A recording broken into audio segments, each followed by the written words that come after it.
السلام علیکم ورحمۃ اللہ وبرکاتہ۔ اللہم صلی علی سیدنا و مولانا محمد وعلی آلہ وصحبہ وبارک وسلم کثیرا کثیرا کثیرا۔ حاضرین و سامعین، آج ہم اسلام کی سب سے پہلی مسجد میں موجود ہیں، اور یہ وہ مسجد ہے جسے حضور سید عالم صلی اللہ علیہ وسلم نے مدینہ منورہ ہجرت کے موقع پر خود تعمیر فرمایا تھا۔ اس حیثیت سے یہ مسلمانوں کی بنائی ہوئی سب سے پہلی مسجد ہے، اور حرم مکہ جو ہے کعبۃ اللہ، وہ پوری دنیا کی تاریخ کے اندر پہلی مسجد ہے، وہ للناس، جو تمام انسانوں کے لیے بنائی گئی تھی۔ اور اسلام میں سب سے پہلی مسجد ہونے کا شرف مسجد قباء شریف کو حاصل ہے۔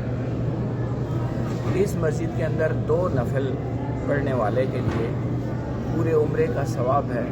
حضور سید عالم صلی اللہ علیہ وسلم کا یہ طریقہ تھا کہ آپ خود ہفتے والے دن کبھی سواری پر کبھی پیدل اس مسجد کے لیے تشریف لاتے، اور یہاں آ کر آپ نوافل ادا کرتے تھے۔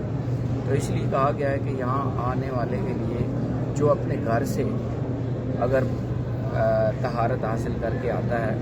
من تطہر فی بیتی ثم اتی مسجد قباء، یعنی جو مسجد طہارت گھر میں حاصل کرے اور پھر مسجد قباء آئے وصلی فیہ، اور اس میں نماز پڑھے، کان لہ اجر عمرۃ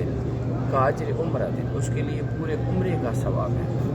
حاضرین، یہ بخاری شریف کی حدیث ہے، اور دیکھیں یہ حضور سید عالم صلی اللہ علیہ وسلم کے وسیلے سے ایک عمرے کا پورا پروسیس ہے، اور ایک یہاں پر صرف گھر سے آپ طہارت لے کر آئیں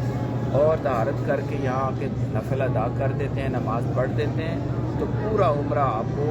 یہ صحیح بخاری صحیح مسلم میں یہ موجود ہے۔ حاضرین گرامی، ایک قرآن مجید کی آیت مبارکہ بھی ہے، اور وہ بھی اس مسجد کے حوالے سے نازل ہوئی تھی، کیونکہ یہاں پر جتنے بھی لوگ تھے وہ طہارت کی بڑے پابند تھے، وہ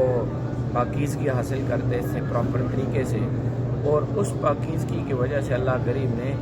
ایک قرآن مجید کی آیت بھی یہاں نازل کی تھی۔ تو یہ بہت بڑی خوش نصیبی کی بات ہے کہ کوئی بندہ مدینہ منورہ حاضر ہو